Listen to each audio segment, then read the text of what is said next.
पर्सिबाट एसई छ, केही आउँदैन। कसरी पास गर्ने होला भगवान, कसरी पास गर्ने होला? किन चिन्ता गर्छस्, म छु त यहाँ, म सिकाइहाल्छु नि तँलाई। सिकाइस् तैले, जसलाई चाहिँ एसई को फुल फर्म नै थाहा छैन त्यसले सिकाउने रे मलाई। किन थाहा छैन मलाई? एसई दिने विद्यार्थीलाई एसई को फुल फर्म थाहा हुँदैन? त्यसो भए भन्न त के हो एसई को फुल फर्म? त्यति जाबो। एसई मतलब स्कुल इन्डिङ इन्जोयमेन्ट। नेपालीमा भन्नुपर्दा स्कुल सकियो अब मोज गर। थाहा छैन भने थाहा छैन भन्नु नि, के टाइम वेस्ट गरिरह होला? महारानीको टाइम वेस्ट भयो। माफ पाऊ है, माफ पाऊ। मैले गर्दा करोडौँको नोक्सान भयो होला होइन हजुरलाई? ए नौटङ्की, कति नाटक गर्छस् हौ? पर्सिबाट एसई छ, अब त सिरियस हो। किन सिरियस हुनु? एसई त हो नि। अबे साले, तँलाई थाहा छैन a single piece of paper can not decide our future भनेर?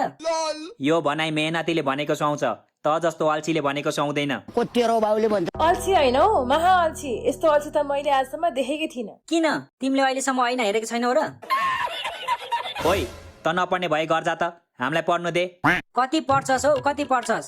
हिजोदेखि पढेको पढेछस् त, अझै याद भएन तँलाई? अनि एउटा सब्जेक्टको मात्र याद भएर हुन्छ, अरू सब्जेक्टको चाहिँ याद गर्नु परेन? तँलाई एउटा सब्जेक्टको याद भइसक्यो? भइसक्यो त। कुन सब्जेक्ट याद भयो तँलाई? कम्प्युटर। यसलाई कम्प्युटर याद भइसक्यो, आफूलाई भने कतिवटा सब्जेक्ट छ भन्ने पनि थाहा छैन। मलाई पनि कम्प्युटर र ओपिटी म्याथ याद भइसक्यो। अनि मलाई त कम्प्युटर छोकै छैन भन्दै थिइस् त। कहाँ छोको छ त मैले? घरमा कम्प्युटर भए पो छोनु, कम्प्युटर बुक पो छोको त। कैसे कैसे लोग रहते हैं यार। कम्प्युटर त मलाई पनि आउँछ, अस्ति नै पढिसकेको मैले त झन्। सबै आउँछ? A to Z। Fill in the blanks, true false, question answer, word meaning, जे सोध्नु छ सोध, सब भनिदिन्छु म। ल त्यसो भए भन् त, what is MS word? MS word is the word, which is the word, C is the word, is the word, I is the word, Messi is the word. Messi is the goat? MS वर्डमा Messi कसरी आयो? कुद्दै आयो नि, कसरी आउँछ र? ओइ, अब अर्को सोध। सोध्दिन म, केही आउँदैन रहेछ, त्यत्तिकै गफ दिन्छ। आउँछ के आउँछ, सोध्न सोध। यो लास्ट है, त्यसपछि सोध्दिन म। ल last. What is computer virus? Computer virus is the virus which is not dangerous than coronavirus. Because coronavirus is a mother virus and computer virus is a daughter virus. Corona virus र computer virus आमा छोरी हो भनेर आज थाहा पाएँ मैले। देखिस् तेरो दाइको पावर? दुनियाँलाई थाहा नभएको कुरा तेरो दाइलाई थाहा हुन्छ।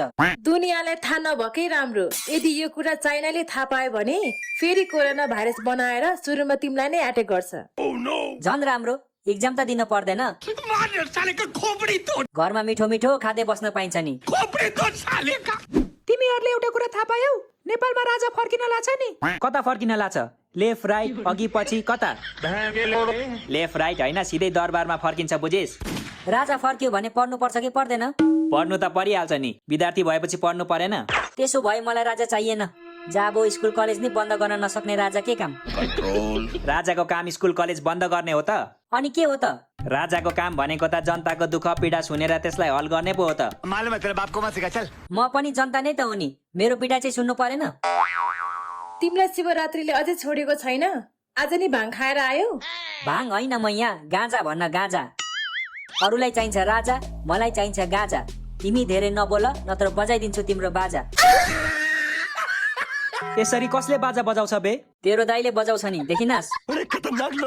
विशाल, म यस्तो वातावरणमा पढ्न सक्दिनँ है। कि त यो गजडीलाई यहाँबाट निकाल, कि त म निस्किन्छु यहाँबाट।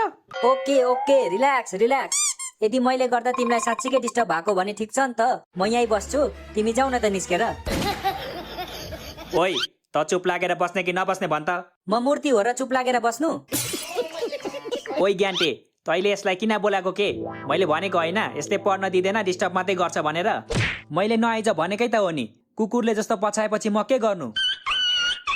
अघिल्लो जन्ममा कुकुर थियो होला नि त, त्यही भएर कुकुरले जस्तो पछ्याएको होला नि। हो म कुकुरै थिएँ र एक दिन म भौ गर्दै हिँड्दा तिमीलाई पनि देखेको थिएँ, हातमा केरा बोकेर एउटा रुखदेखि अर्को रुखमा हाम फाल्दै गरेको। त्यस्तो त बाँदरले गर्छ होइन र? बाँदरले मात्रै गर्छ, बाँदरनीले चाहिँ गर्दैन। त्यही भएर पो खाली केरा खान्छु भन्दै रहेछ यसले। त पनि सुरु भइस्? सरी जिस्केको हौ, नरिसा न। जिस्केर पुगेको भए अब पढ्ने हो कि पढ्ने नि किन नपढ्ने टुप्पी कसेर पढ्ने ज्यान दिएर पढ्ने ज्यान नै दिएपछि तेरो आत्माले आएर पढिदिन्छ बात तो सही है। मैले पढे नि मेरो आत्माले पढे नि एउटै कुरा त हो नि तेरो बाउले भन्छ ए तिमीहरू दुईजना चुप न चुप नपढ्ने भए जा बाहिर गएर गफ गर बाहिर त लास्टै गर्मी छ यार कसरी गफ गर्नु त्यस्तो गर्मीमा त्यसो भए चुप लागेर बस नत्र पल्लो कोठामा जा ए हामीलाई पल्लो कोठा पठाएर त चाहिँ एक्लै दुई दुईजनासँग मोज गर्ने